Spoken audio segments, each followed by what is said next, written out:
Everyone and welcome back to my channel. और आज हम पढ़ने जा रहे हैं सबसे इम्पॉर्टेंट चैप्टर जिसके थ्योरम्स इतनी इम्पॉर्टेंट है ना कि इसमें से एक थ्योरम तो आपको पार्ट सी के अंदर देखने को मिल ही जाएगी। और थ्योरम्स भी आपको ज़्यादा नहीं पढ़नी है, सिर्फ 2 से 3 इंपॉर्टेंट बड़ी बड़ी थ्योरम्स है जो पार्ट सी में पूछी ही जाती है हर साल। तो और उसमें से एक तो आपको मिलेगी। और क्योंकि जो यूनिट फर्स्ट है उसमें आपके चैप्टर नंबर 1, 2, 3, 4 चारों हैं, तो उसमें से अगर पार्ट सी में अगर आपके इसमें से थ्योरम्स आ जाएगी तो अच्छा है ना। एक क्वेश्चन 15 नंबर का आप अच्छे से अटेंड कर लोगे। तो ये उस तरीके से बहुत ही ज़्यादा इम्पोर्टेंट चैप्टर है। तो स्टार्ट करते हैं अपन। बस इसमें अपने को कुछ भी नहीं करना है, छोटी मोटी डेफिनेशंस पढ़नी है और सबसे मेन चीज़ है थ्योरम्स, वो भी 2 या 3। दैट्स इट, ये इनफ है पार्ट सी के लिए, ठीक है। तो स्टार्ट करते हैं। Point wise convergence. अब चैप्टर का नाम क्या है? Convergence of sequence of measurable functions. Third chapter है मेजरेबल फंक्शन। और जो फोर्थ चैप्टर है वो क्या है? मेजरेबल फंक्शन का जो sequence, convergence of sequence of measurable function, यानी कि मेजरेबल फंक्शंस के सीक्वेंसेस का कन्वर्जेंस, ये अपन इसमें पढ़ेंगे। सो फर्स्ट है पॉइंट वाइज कन्वर्जेंस। कोई फंक्शन है f(n) है ना, let f(n) be a sequence of measurable function defined on a measurable set. यानी कि कोई एक f(n) क्या है, जहाँ पे ये साइन आ गया ना दोनों तरफ, इसका मतलब ये कोई सीक्वेंस है कंटिन्यू, है ना। तो f(n) कोई सीक्वेंस है किसका? Of measurable functions. Measurable function तो कोई सीक्वेंस है f(n) defined on measurable set E, जो किस पे डिफाइंड है? मेजरेबल सेट E पे। Then f(n) is said to be converge point wise, यानी कि f(n) को अपन क्या बोलेंगे? Point wise convergence to measurable function f on E, यानी कि फंक्शन f का पॉइंट वाइज कन्वर्जेंस बोलेंगे f(n) को E के ऊपर, मेजरेबल सेट E के ऊपर, है ना। इफ़, अब यहाँ पे कंडीशंस क्या होती है? If any epsilon is greater than 0, ये याद रखना, ये बहुत इंपॉर्टेंट है। Epsilon is greater than 0 and x belongs to E, so there exist a number n0 belongs to n, यानी कि नेचुरल नंबर से कोई एक ऐसा नंबर n0 बिलोंग करेगा such that n is greater then n0, that implies that f(n)x minus f(x), mode of f(n)x minus f(x) is less then epsilon. इसमें कुछ भी ज़्यादा दिमाग लगाने वाली चीज़ नहीं है।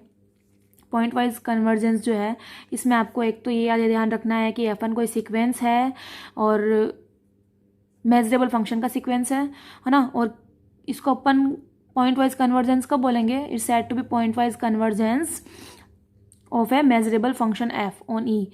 इफ ये जो कंडीशन है ना, ये लिखनी है अपने को बस।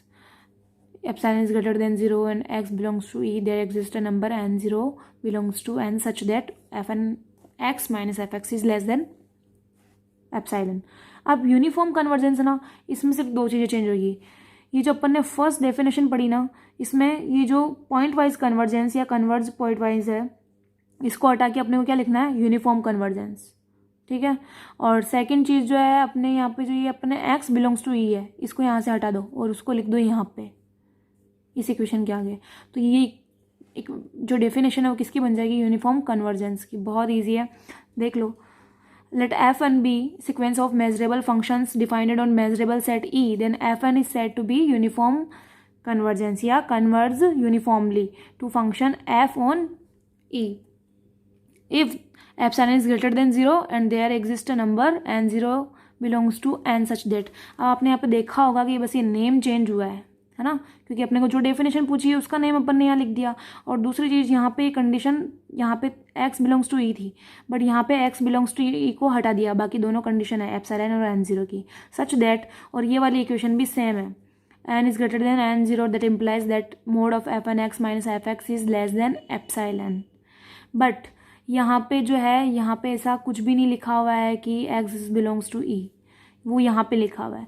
बट ये जो ये चीज़ यहाँ माइनस हो गई थी, यहाँ पे लिखी हुई थी ना, लेकिन यहाँ अपन ने इसको हटा के और यहाँ पे लिख दी कंडीशन इस इक्वेशन के बाद में, for all x belongs to E। बस इतना सा ही फ़र्क है पॉइंट वाइज कन्वर्जेंस और यूनिफॉर्म कन्वर्जेंस। यूनिफॉर्म कन्वर्जेंस का मतलब होता है सभी जगह कन्वर्ज होना, ठीक है। तो जो x है, जितने भी x है, उन सब के लिए वो क्या होता है? कन्वर्ज होता है। अब इसमें एक और लाइन लिखी हुई है कि इनमें डिफरेंस बता रखा है। क्या डिफरेंस है?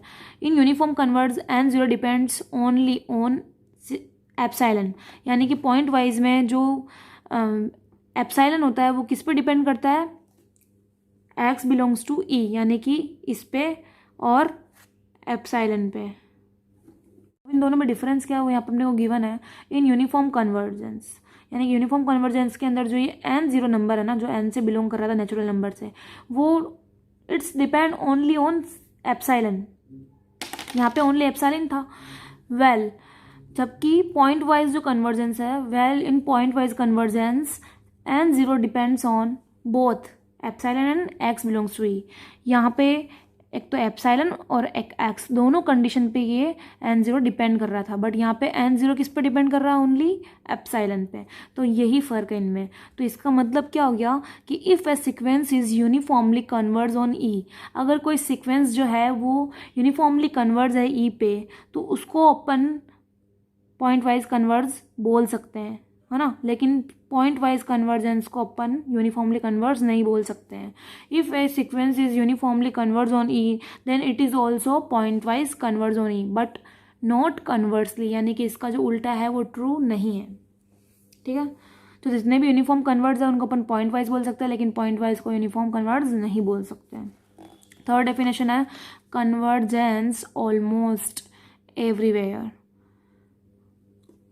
लेट एफ एन बी, वही definition, let F N be sequence of measurable function defined on measurable set E, then F N is said to be. अब यहाँ पे अपन एफ एन को क्या बोलेंगे, कन्वर्ज ऑलमोस्ट एवरीवेयर, क्योंकि अपने को डेफिनेशन इसकी बतानी है, to a measurable function F on E. यहाँ तक डेफिनेशन सब में सेम है, बस यहाँ पे जो अपने को डेफिनेशन लिखनी है उसका नेम चेंज हो रहा है यहाँ पे, है ना। If there exist a subset A of E such that, यानी कि यहाँ पे अब कंडीशन क्या होगी, यहाँ पे कोई एक ऐसा सबसेट ए है ई का जो एग्जिस्ट करता है कि उसकी दो कंडीशन को फॉलो करना चाहिए। First measure of A equals to 0 और second limit n tends to infinite F N X equals to F X where X belongs to E minus A, यानी कि ई माइनस ए क्या हो गया, ई में से अगर अपन ए का पार्ट माइनस कर दे तो वो ए का डैश, यानी कि ए का कॉम्प्लीमेंट, तो एक्स जो है वो ए के कॉम्प्लीमेंट से बिलोंग करना चाहिए और ये दोनों जो कंडीशन है वो सेटिस्फाई होनी चाहिए। तो उसी को अपन बोलेंगे कन्वर्जेंस ऑलमोस्ट एवरीवेयर। अब नेक्स्ट है कन्वर्जेंस इन मेजर। अब आपको मैं एक चीज़ बता दूं, अपन ने जितनी भी डेफिनेशंस पढ़ रही हैं या फिर अपन पढ़ेंगे उन सब में यहाँ से लेके यहाँ तक जो है वो डेफिनेशन सब में सेम है, बस अपने जो मेन नेम है ना जिसको अपने को डेफिनेशन डिफाइन करना है वो नेम यहाँ चेंज हो जाएगा, बाकी यहाँ तक सेम है। फिर उसके बाद में अपने जो कंडीशन एग्जिस्ट कर रही है वो कंडीशन सब में अलग अलग, जैसे इसमें ये है, इसके अंदर ये आ गया थोड़ा चेंज और इसके अंदर दो कंडीशंस आ गई ना, तो यहाँ तक डेफिनेशन सब में सेम है, बस अपने को कोई लास्ट की जो कंडीशन है वो चेंज हो रखी है। तो इसमें भी स्टार्टिंग में डेफिनेशन वही है, F N be sequence of measurable function defined on measurable set E, then F N is said to be convergence in measure to a measurable function F on E, same है ना। If अब यहाँ पे condition change हो गई थोड़ी, F X is less than infinite, that is one, and second है limit N tends to infinite measure of E mod of F N minus F is greater than equal to epsilon equals to 0, और उसको अपने को और क्या लिख सकते हैं symbolically, it is return as F N X equals to F X. और सेम ऑलमोस्ट यूनिफॉर्म कन्वर्जेंस, उसमें भी सेम वही डेफिनेशन है, बस अपने जो ये जो कंडीशन है ये थोड़ी चेंज हो गई है।